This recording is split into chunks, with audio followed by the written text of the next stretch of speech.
این مادر و پسر پس از 24 سال فراق به دیدار هم رسیدند. امریدین گدایفی 57 ساله در سال 1998 بر روسیه رفت و ناپدید شد. پس از چند سال همسر و دو فرزندش خانه والدین او را ترک کردند. پدر و برادرش فوتید. تنها مادری 76 ساله در دهه اتفاق ناحیه جلال‌الدین بلخی بود که این همه سال انتظاری میکشید. این خیلی که دیگه اومدم در مرد خیلی که دیگه چی بگم حیدم و گرفتن هیچی باور نمینم همه میگریم با میگم چون راست میگم دروغ میگم تا صورت او بچه کلونیم نگرفت ندادم که باور نکردم همین به خیال مینم که دیلم در جاش اومد دستک تو قرشید امریدین سالها در دهه در یکاترینبورگ زندگی کرده است. او درباره سالها بیدرک شدنش قصه های خود را دارد. نقل کرد که سندهایش را گم کرد و تا سال 2007 نمایندگی تاجیکستان در این گوشه روسیه نبود که کمک پرسد. بعداً خبری از محیط بعد جنگ داخلی تاجیکستان او را ناامید کرد.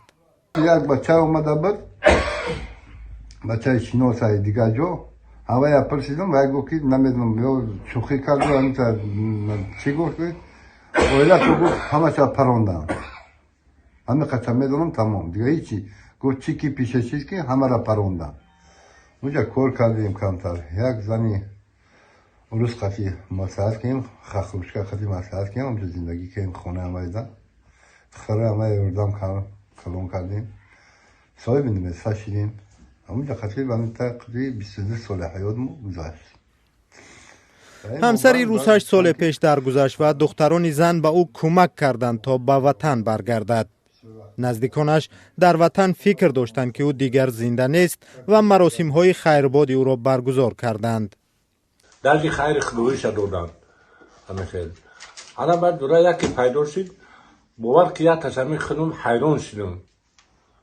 اومد میبینه همون خودش 100% نصحت سلامت مردارش نکرد یا هفتهش دویزیش نمیشیم دویزیش قبیدگی سواگیه. دختر و پسری امریدین گدایف حالا مهاجرند و با پدر تماس نگرفتند. بچم در روسیه یک ولای روسی داره یک گولاگ داره ولی ندیدمش. دخترم شوهر کرد گولاگ نیافته است شوهر جدا شدن. در روسیه که مکان کاری صدها هزار تاجیکان است تا کنون هزاران مهاجر گم و یا بیدرک شدند. پیوندانشان امیدوارند که روز آنها را پیدا خواهند کرد حتی بعد 10 ساله ها هم.